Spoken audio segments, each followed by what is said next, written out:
I was born in Valora in 1915. All my life I had been a sheep herder, living with our livestock in the hills.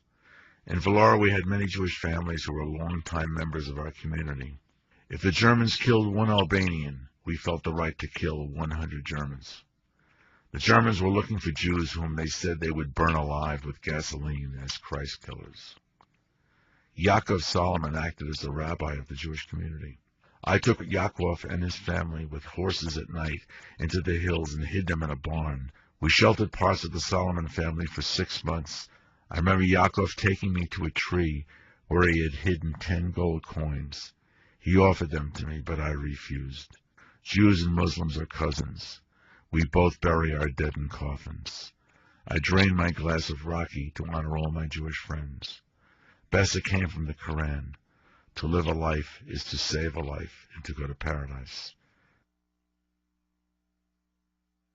The entire neighborhood, even the local prefect, knew we were sheltering Jews. When the Germans gave an order upon penalty of death for every household to hang a list of all family members on each front door, we listed David and Frida with false names as our uncle and aunt.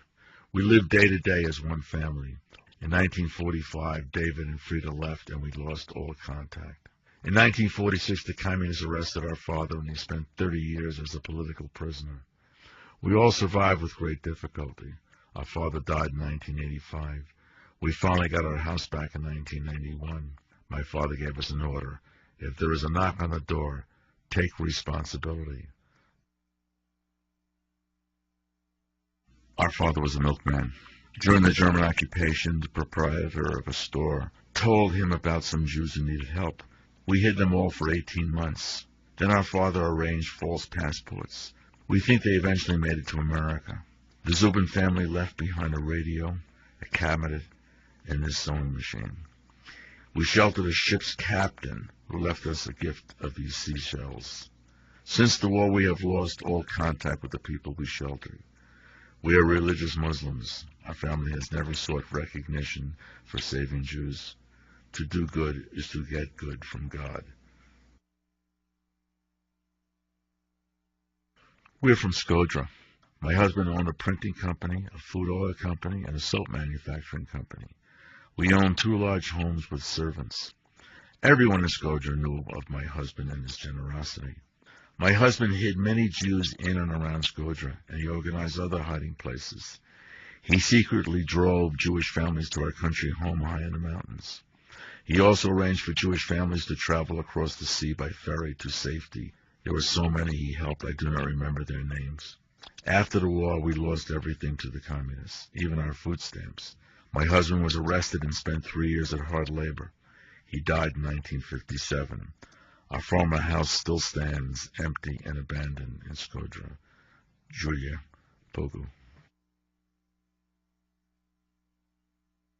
In 1942, my parents sheltered a Jewish family in our home in duress.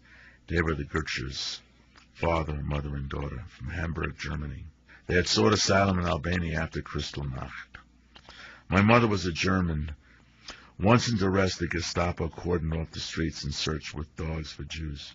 My mother came out of her house and scolded them, the Gestapo, in German. She told them never to come back, to remember that she was a German too.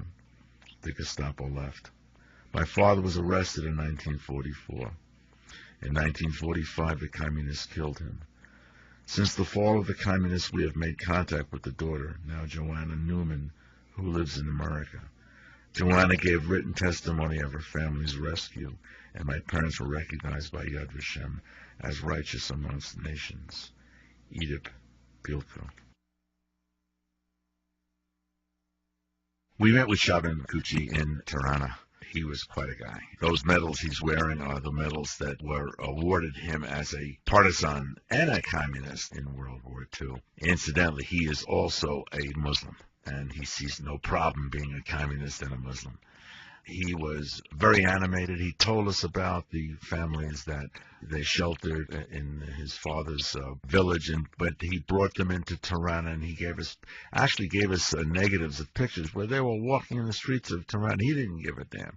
He didn't give a damn about anything. He was He was just so proud and happy of who he was, what he was doing, and nothing could stop him, and nothing could hurt him. We also have a picture of Shabin with Professor Katani, who also was a partisan and a Marxist, and they, with their raised hands, singing the Internationale. Shabin also gave us a letter, and it's a rather poignant letter, trying to make contact with those that they rescued in World War II. He didn't even know their real names, and he's reaching out to the Albanian-Israeli Friendship Association to see if contact can be made again with those people that he very valiantly and courageously and with great humor saved during World War II. Our entire family was involved in fighting the fascists. My parents were part of the National Front, the partisan group under King Zog. My uncle headed the resistance. First, the Jewish family, friends of my uncle, were sheltered in our home in Tirana. Then our house became a safe house and a major staging area for Jews seeking help. We moved many Jewish families to the village of Zalher. There were 20 families protected in Zalher. Among the Jews and partisans in Zalher was a German officer who had deserted and a Russian soldier. This work by my parents was extremely dangerous, and they had to be very careful. My parents were brave and were never frightened. No one in our neighborhood knew of their activities. In 1945, we lost all contact with those whom we worked with and saved. Our family was persecuted. We lost our property and many jobs because we were loyalists. This is a picture of my mother holding one of her grandchildren, Haisif Binshu.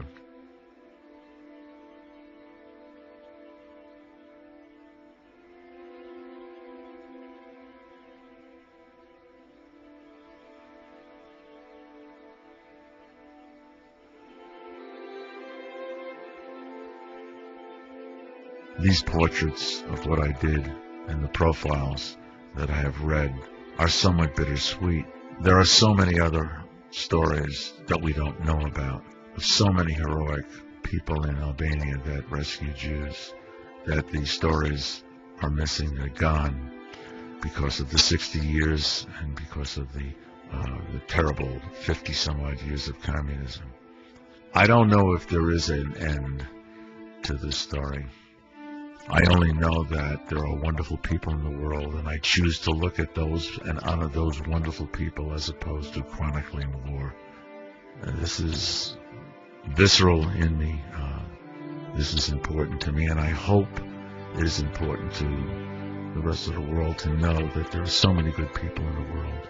Whether they're Christians, Muslims, Jews, whatever, there are good people, and I believe in the goodness of people.